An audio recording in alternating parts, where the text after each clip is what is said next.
Bonjour à tous, chers frères et sœurs. Je suis très heureux de pouvoir vous rejoindre. C'est l'occasion pour moi de vous apporter une petite parole d'encouragement, d'espérance sur ce chemin qui nous mène vers Noël. Alors j'aimerais avec vous déjà chanter la deuxième strophe de Ô peuple fidèle, qu'on dit tous la première et la deuxième. Là dans l'humble étable, froide et misérable, des bergers le grand amour lui forme une cour. Dans cette humble étable, accourez à votre tour, que votre amour l'implore, que votre foi l'adore, et qu'elle chante encore ce don précieux. Alors j'ai choisi cette deuxième strophe parce que j'aimerais vous accompagner, nous accompagner dans l'étable. Oui, venez à l'étable avec moi.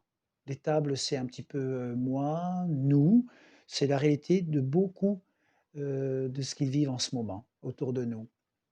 En effet, dans cette étable, ben, il y a les bergers.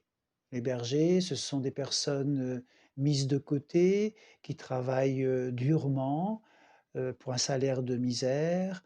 Ils sont, il y a beaucoup d'ingratitude vis-à-vis d'eux. Ils vivent dans la pauvreté, un métier à risque, mal payé, un peu comme beaucoup d'entre nous. Dans cette étable, il y a aussi les animaux, ben, avec le fumier, avec toute la saleté, la paille, même si on nettoie, le fumier est là depuis quelques semaines, quelques mois.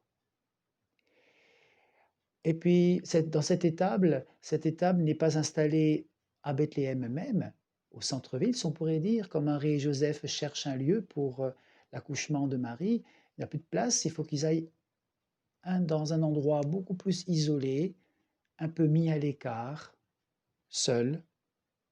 Voilà où Jésus le Christ, voilà où Dieu naît. Il naît dans cette étable.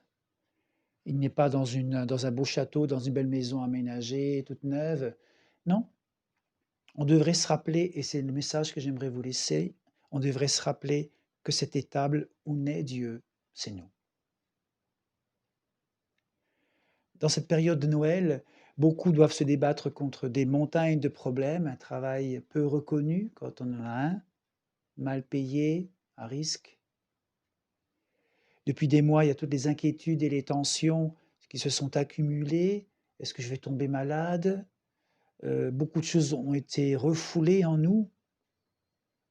Pour certains, derrière une belle façade, il y a l'angoisse qui est latente, et pour d'autres, il y a la peur de passer Noël seul, mis de côté, comme dans l'étable. Et pourtant, mon frère, ma sœur, il y a une bonne nouvelle pour chacun. Là, dans notre étable, dans notre cœur, Dieu veut naître en nous, parce qu'il nous aime. Et c'est cette présence en nous qui va apporter la vie, cette présence essentielle qui va apporter l'espérance là où on n'en a plus, cette présence essentielle de Jésus en nous qui va apporter le pardon dans notre saleté, cette présence essentielle qui va apporter l'amour que Dieu veut déposer dans nos cœurs. Alors accueillons-le, recevons-le. Mon frère, ma sœur, accueille ce Dieu qui naît dans cette étable, qui naît en toi, accueille-le en toi. Reçois-le en toi, invoque-le, prie-le. Cette belle prière, notre Père qui est aux cieux, que ton règne vienne dans mon étable. Amen. Je vous souhaite vraiment une belle journée, une journée bénie par le Seigneur, et puis à bientôt.